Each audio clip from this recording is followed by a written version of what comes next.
Rome's wars in the 3rd century BC against Epirus, Carthage, Macedon and the Seleucid Empire were the crucible in which its empire was forged, opening the way for the conquest of the Mediterranean. While the 3rd century BC saw Roman dominion spread over the known world, it was a series of 3 prior wars, the Samnite Wars, which turned the Roman legions into the most resilient and distinctive military of the ancient world. Welcome to our video on the Samnite Wars. Shoutouts to Imperator Rome and Paradox Interactive for sponsoring this video. The latest 1.3 update is now live, and it brings many new features and major changes to the game. There is now greater attention given to the characters, as the experience system makes them more important, while fewer major families to track means that each of them are more crucial. The national mission trees are reworked to help guide your actions. The free Punic Wars content pack fleshes out the Roman and Carthaginian factions even more. 10 unique Roman missions will be essential in the conquest of Italy. The free pack also adds the Numidian army model, Carthaginian ship model, and 3 new music tracks. For a week between the 3rd and 8th of December, this excellent game with endless replayability will be free to play on Steam. Support our channel and play Imperator Rome for free by clicking the link in the description. In the middle of the 4th century BC, Italy was still divided between Latins, Greeks, Etruscans and others, with one of the most powerful groups on the peninsula being the Samnites.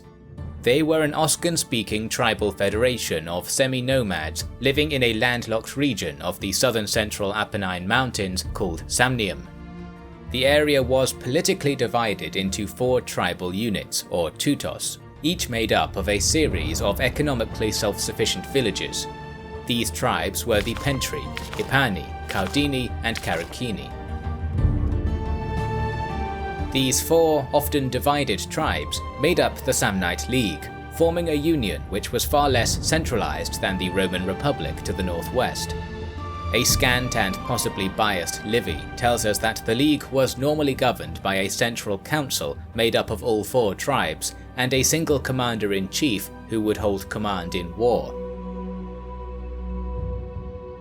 Possessing common enemies in their Volsci neighbours, Rome and the Samnites concluded an alliance in 354 BC, but relations quickly soured.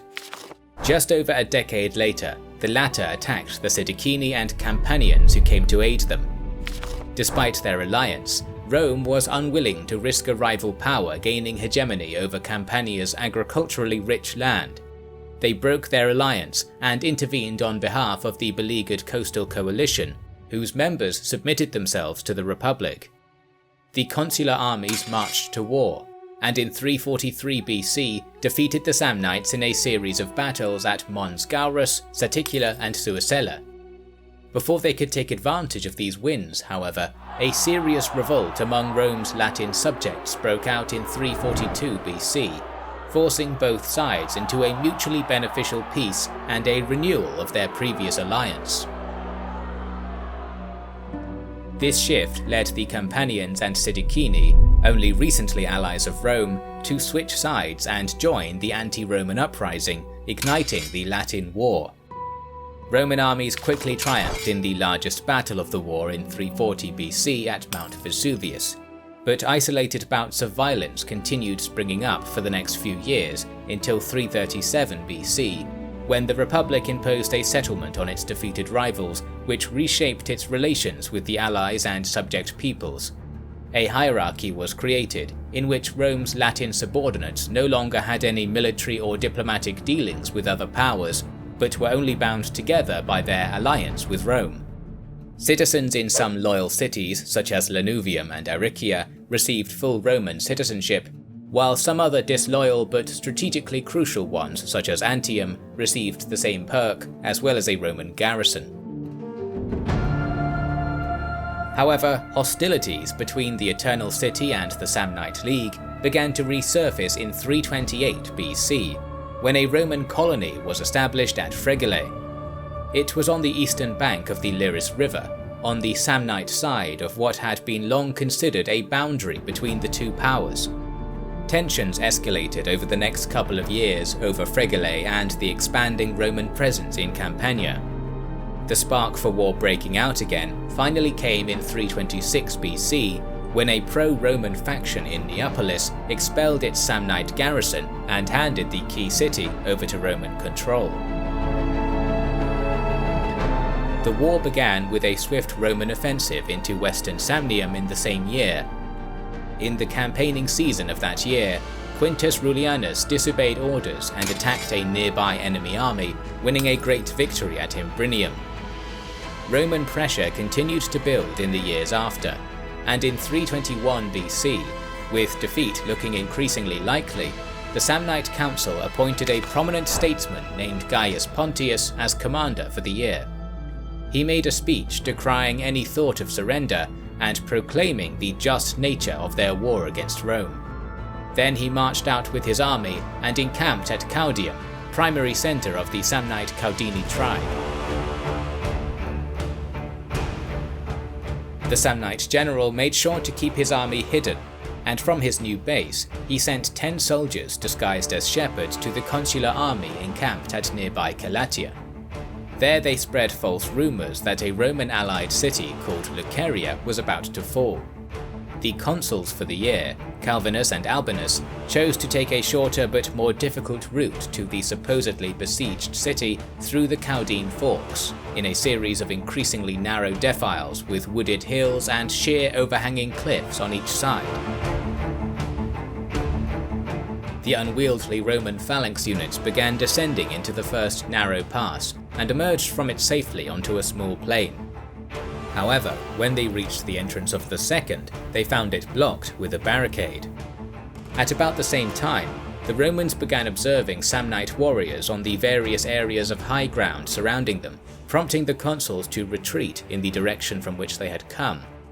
They returned to find their only exit blockaded as well, and themselves entirely surrounded by jeering Samnite warriors.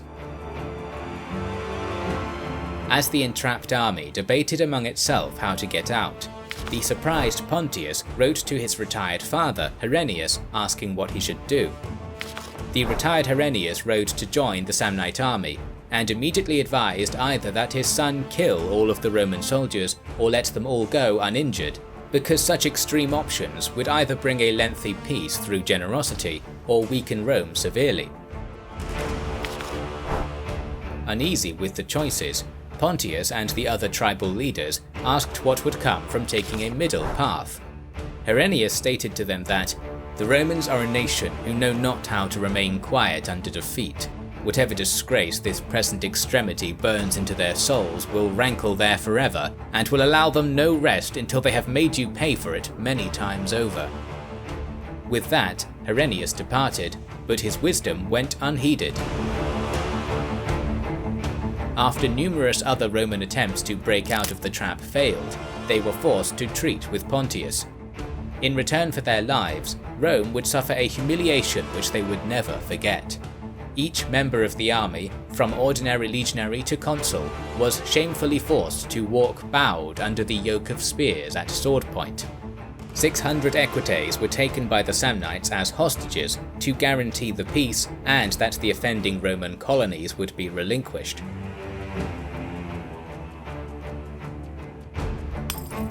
A 5-year-long break in hostilities followed this humiliation, either because of Roman reluctance to continue the war against an enemy which had so easily beaten them, or because of the unknown terms imposed after the Caudine Forks. It is possible that this is the moment Rome's inflexible Greek-style phalanx was finally replaced by the famously adaptable Manipular legion, and that the 5 years of peace were used to rearm, train, and drill in the new style. Rome renewed the conflict, armed with their distinctive new way of war in 315 BC, and quickly captured Saticula, but were then met and defeated in a pitched battle at Lautulae, a defeat which allowed the Samnites to sack Roman lands. The legions returned with vigour at the start of 314 BC though, and crushed a Samnite army at Terracina. This proved to be the tipping point. Other Roman armies quickly took Luceria and the lands around it, while in 313 BC they recovered Frigale. In the next year, the Republic began to solidify its conquests by founding more colonies and constructing the famous Appian Way in order to facilitate military logistics. Samnium was now surrounded by the territory of Rome and its allies. There was a last-minute intervention by the Etruscans, which forced the legions to fight on two fronts, but the northern foe was decisively crushed at Lake Vadimo in 310, their war-making capacity curtailed. With that enemy dealt with, Rome concluded its war against Samnium in just over half a decade, using their ring of allies and better road network to overpower the mountain region. In 304 BC, the battered tribes of the League pleaded for peace, and the Romans granted it, having almost tripled their territory during the war. Though the Samnites had earned a brief reprieve, other nearby peoples weren't so lucky. From 302 through 298 BC, the gates of Yannus remained open, and the expansionist Republic fought annual campaigns in Umbria and Etruria simultaneously. By this point, Roman Empire building in the Italian peninsula alarmed many of the remaining independent peoples. In 298 BC, the Samnites crossed their southern frontier and invaded Lucania, laying waste to it and prompting them to send panicked emissaries to Rome. Fearing the increasing strength of the Samnites and sensing an opportunity for a just war, the Senate concluded an alliance with the Lucanians and then demanded that the invaders withdraw. When the latter refused this demand, the Third Samnite War began. It began as a walkover, with destructive campaigns by the legions being undertaken in both Samnite and Etruscan territory. It was clear that the allies would have to wage a smart war, or the ever-increasing might of Rome would grind them down. With the aim of doing just that, the Samnite general Gellius Egnatius abandoned his native lands and boldly marched the League's army north into Etruria, where he joined forces with the allied Etruscan armies there. While Egnatius's united army was defeated in a minor battle during 297 BC, it was clear that Rome had more trouble with such a united front. This probably prompted Egnatius to finalize the formation of a grand alliance to curb Roman expansion, made up of Samnites, Etruscans, and Umbrians. Even the Senones Gauls were brought in as mercenaries. The united double consular army which crossed the Apennine Mountains into Umbria in 295 was probably the largest army Rome had yet put into the field. Its core was made up of 4 Roman in addition to 4 allied legions, trained in the new manipular style, along with a large quantity of cavalry, including 1,000 elite horsemen from Campania. Overall, the two consuls probably fielded about 36,000 troops, absolutely massive for the time.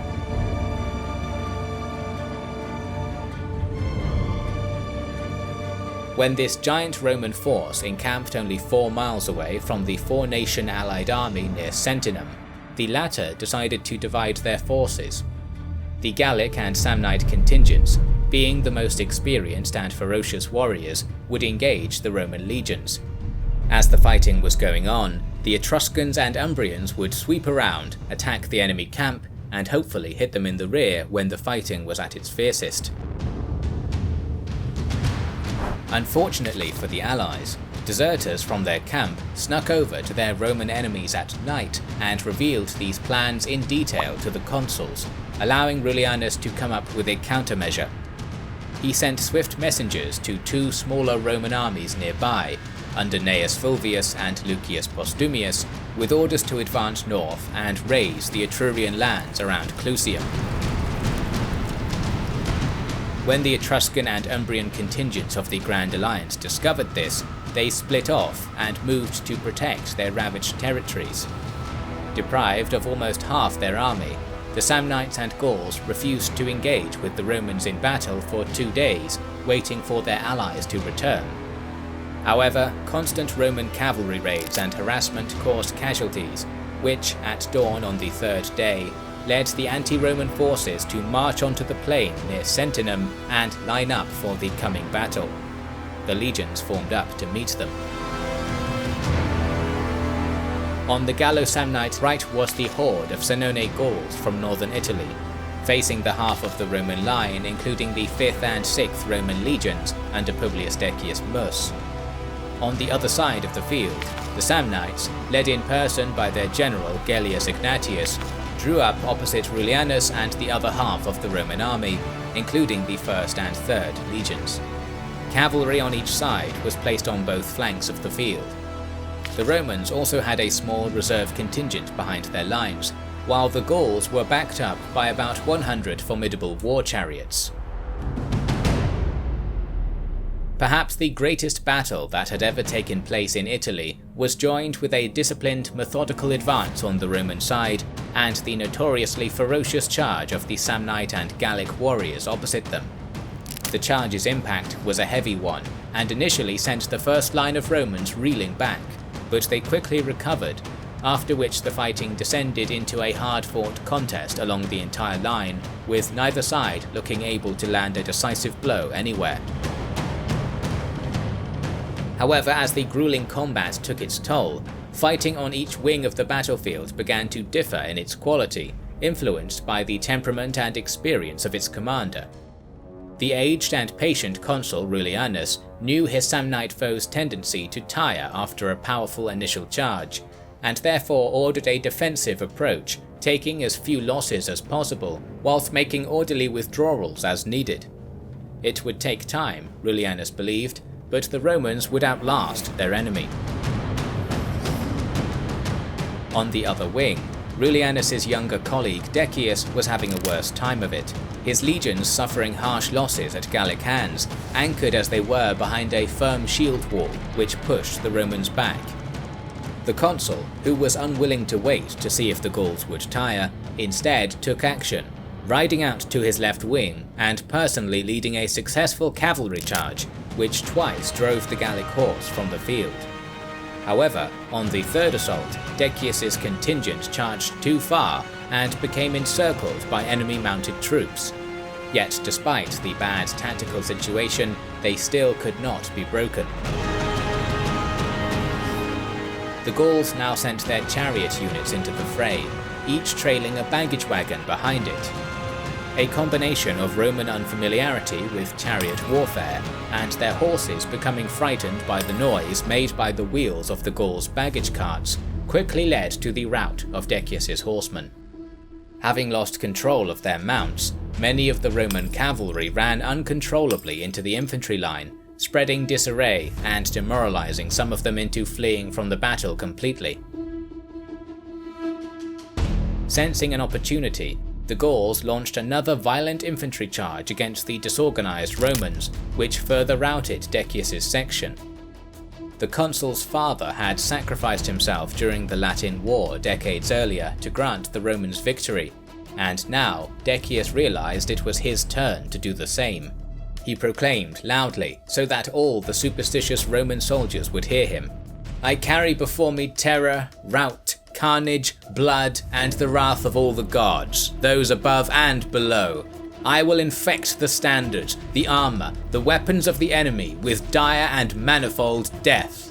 The place of my destruction shall also witness that of the Gauls and Samnites."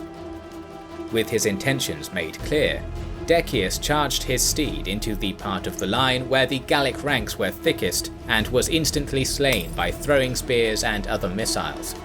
He had performed his devotio, dying in the same way his father had decades earlier. Witnessing this sacrifice and being fully aware of its prophetic meaning, Decius's faltering troops rallied together, turned back around and rejoined the fight, once again holding the Gauls where they were. Realizing that the situation on the other side of the field was still precarious, Rullianus sent a portion of his reserves, led by Scipio Africanus's great-grandfather, to shore the left up. In short order, the fresh Roman troops quickly turned the tide on that wing, gradually beginning to push the Gauls back. The surviving consul, who had maintained a defensive stance on his side of the field since the start of the battle, began to receive reports that his strategy was paying off.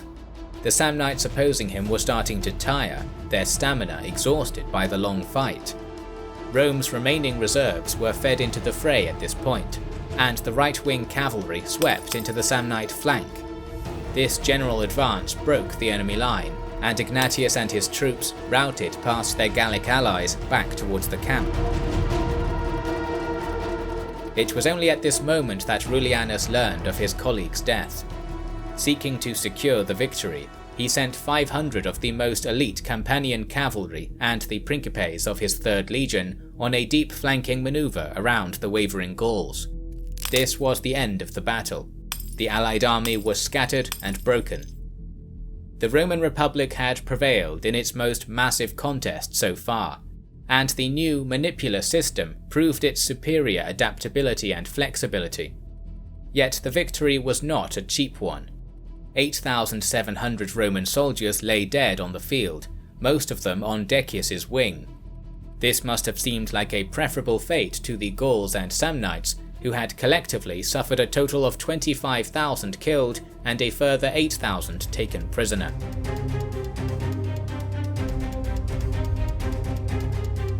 Meanwhile, Fulvius's contingent not only managed to distract, but also decisively defeat the Etruscan and Umbrian units in Etruria, inflicting 3,000 casualties. Though the gallant Samnites would continue to resist for a further half-decade, to the admiration of commentators such as Livy, Sentinum decided the fate of Italy. In 290 BC, the Third Samnite War ended, the vast majority of central Italy was under Roman control, and the stage was set for Rome's total domination of the peninsula and the Mediterranean beyond. We will talk more about Roman history in the future, so make sure you are subscribed to our channel and have pressed the bell button. We would like to express our gratitude to our Patreon supporters and channel members who make the creation of our videos possible. Now you can also support us by buying our merchandise via the link in the description. This is the Kings and Generals channel, and we will catch you on the next one.